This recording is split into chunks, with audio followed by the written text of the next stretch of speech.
Pemirsa, kembali lagi di live event Indonesia Memilih. Pemilihan umum luar negeri 2024 di wilayah Amerika Serikat sudah dilaksanakan pada tanggal 10 Februari lalu.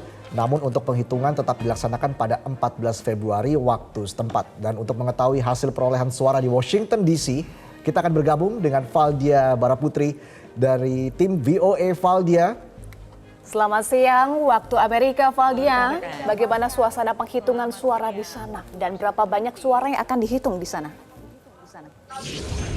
Ya, jadi penghitungan suara di Washington DC, tepatnya di KBRI atau Kedutaan Besar Republik Indonesia di Washington DC, ibu kota Amerika Serikat, baru saja dimulai kurang lebih 15 menit yang lalu. Dan seperti yang dapat Anda dengar dan lihat di belakang saya, ini penghitungan suara tengah dilangsungkan atau dilakukan.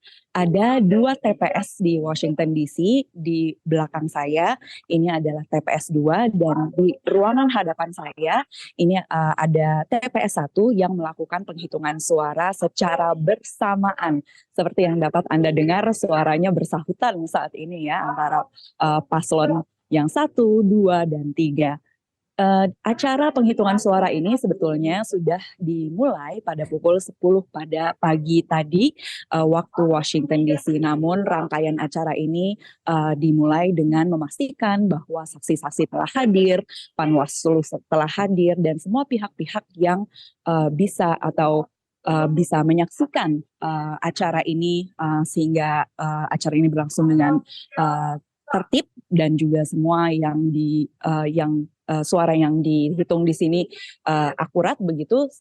Pihak-pihaknya telah hadir, kemudian kotak suara dikeluarkan dari ruangan di Kedutaan Besar Republik Indonesia. Kotak-kotak suara tersebut telah digembok, kemudian disegel dan dimasukkan ke dalam ruangan yang memiliki kamera CCTV, karena kotak-kotak suara tersebut telah dimasukkan di situ sejak tanggal 10 Februari 2024, di mana kita ketahui warga negara Indonesia di Amerika Serikat telah memilih terlebih dahulu pada tanggal tersebut.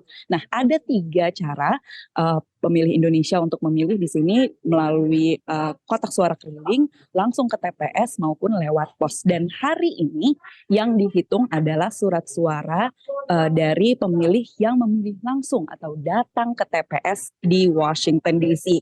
Jumlah surat suara di TPS di 2 TPS di Washington DC ini jumlahnya ada 1.170 dan Washington DC ini hanya 1 dari 6 lokasi pemilihan suara di Amerika Serikat. Dan saat ini masih berlangsung penghitungan suara untuk presiden dan wakil presiden. Nanti setelah ini selesai baru dimulai penghitungan suara untuk legislatif, dan besok baru akan dimulai penghitungan suara untuk surat suara yang dikirimkan lewat pos. Jadi akan ada 2 hari penghitungan suara di Washington DC. Rekan-rekan. Oke, Valdia, jadi kira-kira kapan hasil penghitungan suara di Amerika Serikat dapat diketahui? Untuk di Washington DC, KPPLSN di Washington DC memperkirakan pada siang nanti hasil dari penghitungan suara untuk presiden dan wakil presiden bisa diketahui. Setelah itu baru legislatif, dan besok baru surat suara yang dikirimkan lewat pos. Jadi meskipun siang ini akan selesai dilakukan penghitungan untuk presiden dan wakil presiden, yang surat suara yang dicoblos langsung di TPS begitu, namun masih ada surat-surat suara yang jumlahnya lebih dari 400 yang dikirimkan lewat pos. Jadi hasil keseluruhan itu baru bisa diketahui esok hari. Baik, terima kasih Valdia Bara untuk informasi Anda langsung dari Washington DC, Amerika Serikat. Jelajahi cara baru mendapatkan informasi. Download Metro TV Extend sekarang.